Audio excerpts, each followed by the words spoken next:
buenas tardes para todos y bienvenidos a nuestro podcast del alcance en el tiempo. Me presento, soy Elizabeth Cano y me encuentro con una compañía increíble de Sara Márquez, Diego Cárdenas, Esmi Suárez y Manuela Ramírez.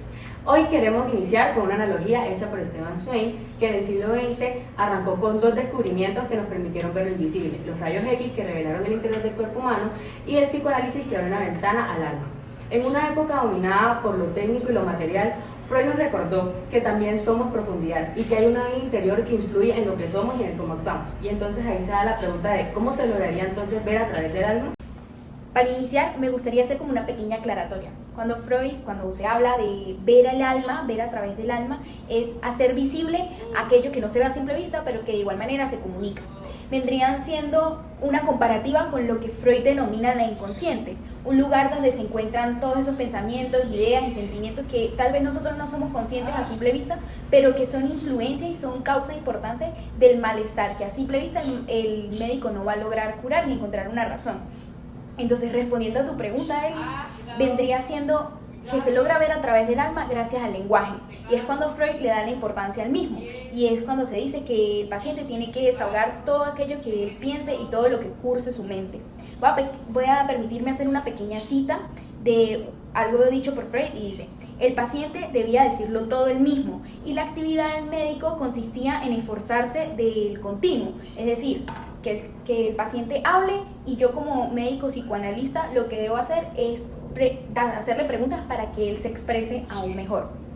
Sara, ¿sabes? Yo también me acordé de una partecita del libro que dice que la técnica psicoanalítica se propone hoy dos objetivos: ahorrar el esfuerzo al médico y abrirle al enfermo un acceso irrestricto a su inconsciente. Yo lo interpreté así: el médico, que es el practicante del psicoanálisis, debería de igualar al enfermo al conocer las causas de su malestar, antes de simplemente ponerle una etiqueta al paciente sin una pizca de entendimiento del porqué.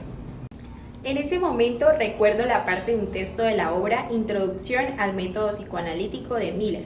La cita dice: el psicoanálisis seguirá representando el retorno de este sujeto excluido de la ciencia. Vendría siendo el darle ese papel protagónico a quien desde el principio debió tenerlo, el paciente. Para el psicoanálisis sería igual, yo diría que hasta más importante, la visualización del alma por parte del paciente como por parte del psicoanalista, porque la práctica no puede avanzar si no existe primero un cuestionamiento profundo del paciente sobre sí mismo. Bueno, muchas gracias por sus acotaciones. Ahora yo les tengo una pregunta que permitiría un poco que la audiencia conociera un poco más acerca de la práctica. Entonces, ¿cualquiera podría realizar el psicoanálisis o cómo vendría siendo eso? Pues Elizabeth, la verdad, para darle contexto a lo que vendría siendo el contexto originario de Sigmund Freud, ¿no?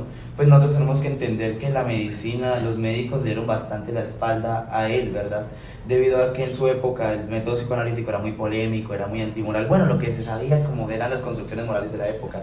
Entonces lo que ocurre con eso es de que cuando el método psicoanalítico ya empezó a dar sus frutos, por así decirlo, entonces los médicos quisieron monopolizar el psicoanálisis, y Sigmund Freud dijo no. Entonces él aprobó básicamente que los legos también hiciesen psicoanálisis, y los legos nosotros los podemos entender como personas que no son médicos. Juan Diego, de acuerdo a tu aporte, me gustaría decir la única exigencia que puso Freud para que se practicara el psicoanálisis o que cualquiera quisiera practicar el mismo. La cito: exigimos que inicie su actividad con un autoanálisis y lo profundice de manera interrumpida a medida que hace su experiencia con los enfermos. Desde mi concepción, esto viene de la mano a que es muy hipócrita yo intentar como psicoanalista entender al otro sin haberme cuestionado o por lo menos haber intentado entender qué hay en mí. Además de esto que comenta Sara, citaré una de las principales razones para que Freud colocara esta condición. Hemos notado que cada psicoanalista solo llega hasta donde se lo permiten sus propios complejos y resistencias interiores. En pocas palabras, si el psicoanalista no conoce sus complejos, puede que los mismos interfieran en la práctica. Bueno, esto también está muy relacionado a dos términos que Freud utiliza mucho, que son la transferencia y la cotransferencia. La transferencia, ¿qué quiere referir? Que es lo que el paciente expresa y pues lo que él siente, lo que ve, todo lo que él hace. Y la cotransferencia es lo que el psicoanalista se da la idea de lo que el paciente le está diciendo. Bueno, ya como para concluir este tema, me gustaría compartir una idea de Freud que decía de que entre más entendiéramos lo reprimido, más poder tendría la terapia para tratar la neurosis. Entonces yo considero que va relacionado a las justificaciones que acaban de hacer. Para ir finalizando, me gustaría hacerle honor a todo el aporte que ha hecho el psicoanálisis al mundo del arte con un poema. Homo sapiens, ser humano, el único ser que tiene miedo de descubrir lo más profundo de su ego, un ser que prefiere que su hermano aparente ser un buen samaritano aunque parezca un ser profano.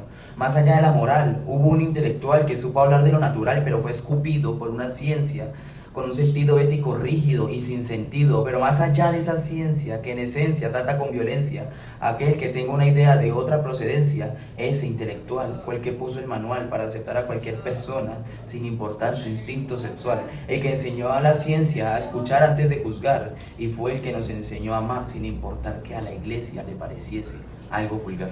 Bueno, Diego, muchas gracias por tu poema y con esto vamos por sentado el capítulo de hoy. Muchas gracias, espero que les haya gustado a todos. Nos vemos en un próximo capítulo. Chao. Chao.